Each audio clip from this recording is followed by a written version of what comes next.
नमस्कार साथियों, स्वागत है आप सभी का। आज का हमारा टॉपिक गायत्री मंत्र है। गायत्री मंत्र क्या है, इसको जपने से कौन से आपको लाभ होते हैं, कौन सी बुरी जो शक्तियाँ होती हैं उनका नाश होता है। गायत्री मंत्र के 24 अक्षर एवं उसका स्वरूप के बारे में हम पूरी जानकारी आपको बताने वाले हैं। तो सबसे पहले मैं गायत्री मंत्र का जप करके आपको सुना देता हूँ। ओम भूर्भुवस्वः तत्सवितुर्वरेण्यं भर्गो देवस्य धीमहि धियो यो न प्रचोदयात्। इसका भावार्थ है, उस प्राण स्वरूप, दुख नाशक, सुख स्वरूप, श्रेष्ठ, तेजस्वी, पाप नाशक, देव स्वरूप परमात्मा की हम अपनी अंतरात्मा में यानी परमात्मा को हम अपनी अंतरात्मा में धारण करें।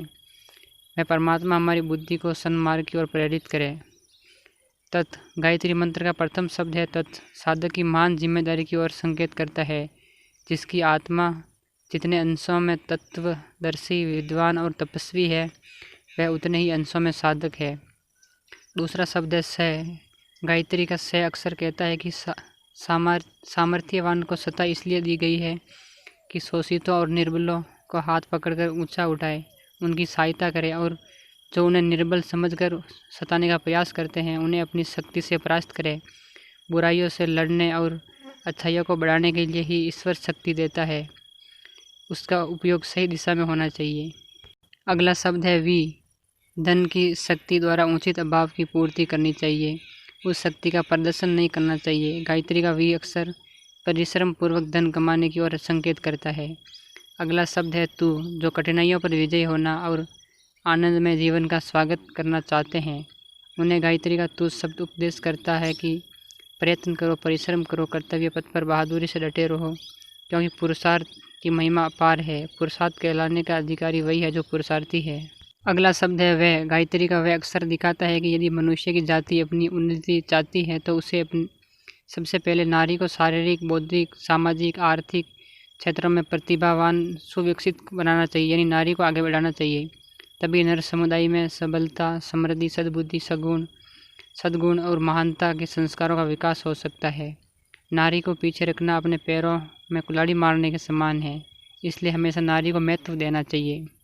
अगला शब्द है रे। गायत्री मंत्र का रे अक्षर नारी सम्मान की अभिवृद्धि चाहता है, ताकि लोगों को लक्ष्मी का मंगलमय वरदान प्राप्त हो।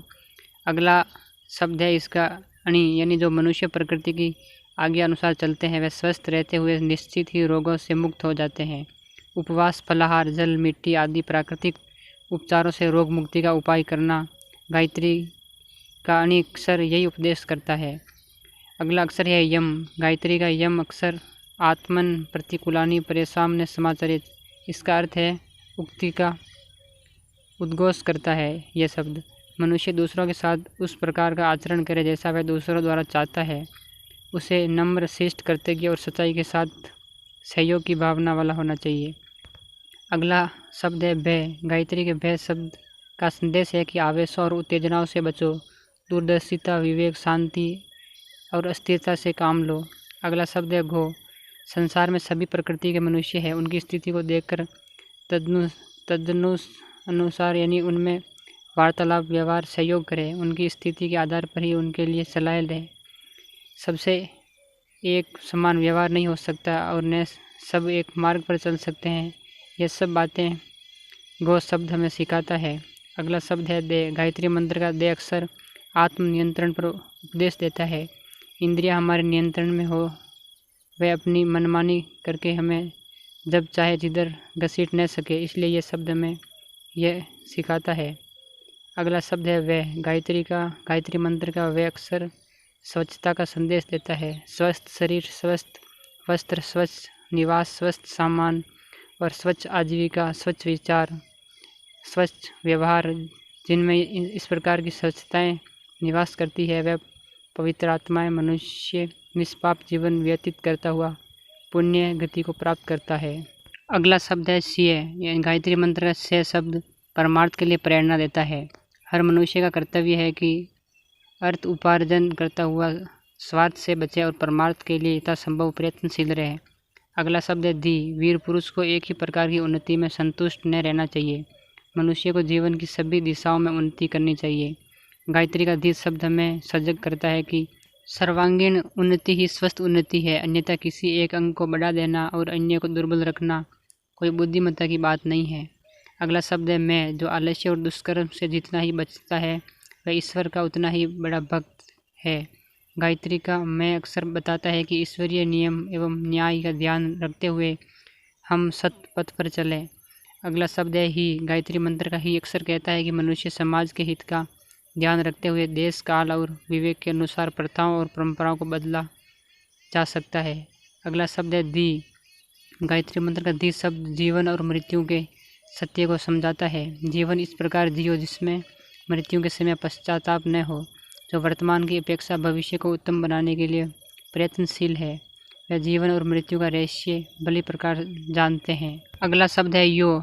गायत्री मंत्र का यो अक्सर बताता है कि धर्म की विडंबना मत करो, उसे आडंबर का आचरण मत बनाओ, वरन उसे अपने जीवन में घोल डालो, अपने जीवन में उतारो। जो कुछ सोचो, जो कुछ करो वह धर्मानुकूल होना चाहिए। शास्त्र की उक्ति ही है कि रक्षा किया हुआ धर्म अपनी रक्षा करता है और जो धर्म को मारता है धर्म उसे मार डालता है। इसका अगला शब्द है यो, यानी 2 बार आता है यो यो ना प्रचोदयात। तो दूसरा यो है गायत्री मंत्र का। अक्सर यो कहता है कि व्यसनों से दूर रहने का आदेश करता है, क्योंकि यही शरीर और मन दोनों का नाश करने वाला है। व्यसनी मनुष्य की प्रवृत्तियाँ नीचे मार्ग की ओर ही चलती है। अगला शब्द है न। गायत्री मंत्र का न है अक्सर हमें सावधान करता है कि जागते रहो ताकि तुम्हें शत्रुओं के आक्रमण का शिकार न बनना पड़े। विवेकपूर्ण त्याग करना और उदारता से परोपकार करना उचित है। अगला शब्द है प्रय। गायत्री मंत्र का प्रय अक्सर कहता है कि दूसरों की भूलों और कमियों के प्रति हमें कठोर नहीं उदार होना चाहिए। उसकी उचित इच्छाओं और मांगों के प्रति हमारी सहानुभूति होनी चाहिए। दूसरे जिस स्थिति में है उस स्थिति में हम होते तो क्या करते, ये सोचकर उदार दृष्टि से उनके साथ व्यवहार करना चाहिए। अगला शब्द है चो। सत्संग बुद्धि को प्रेरणा देता है। इस सत्संग का फल महान है, इसलिए विद्वान अपने आप को हमेशा सत्पुरुषों से घिरा हुआ रखे, अर्थात हमेशा सज्जनों का संग कर ले। जो अक्सर सत्संग का महत्व बताता है और उसके लिए प्रयत्नशील रहने का उपदेश करता है। अगला शब्द है देह। गायत्री मंत्र का देह अक्सर आत्म सम्मान की रक्षा और आत्महनन की निवृत्ति के लिए हमें बड़े से बड़ा त्याग करने में भी न झिझकने के लिए तैयार रहने को कहता है। जिसके पास आत्मधन है वही सबसे बड़ा धनी है, जिसका आत्मगौरव सुरक्षित है वही सुखी है। अगला शब्द है याद।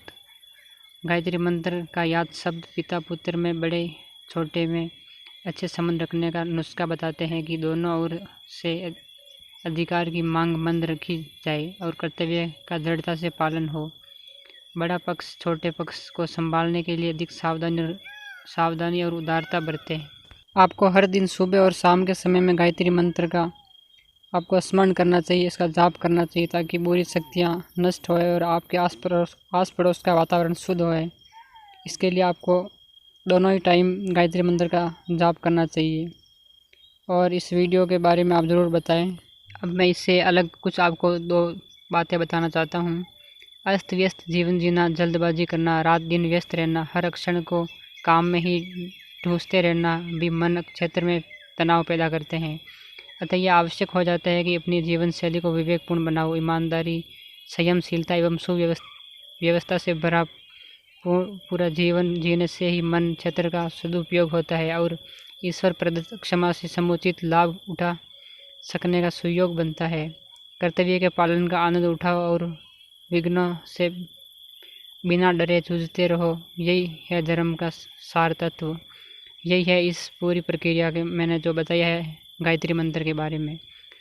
अगर ये वीडियो आपको पसंद आया है तो अपने साथियों के साथ साझा करें और चैनल को सब्सक्राइब करें। ये चैनल है ऑफिशियल करण पंवार, इसको सब्सक्राइब करें ताकि आपको ऐसे ही वीडियो मिलते रहें। मिलता हूँ अगले वीडियो में, तब तक के लिए बहुत बहुत धन्यवाद। जय हिंद, जय भारत, जय सत्य सनातन धर्म।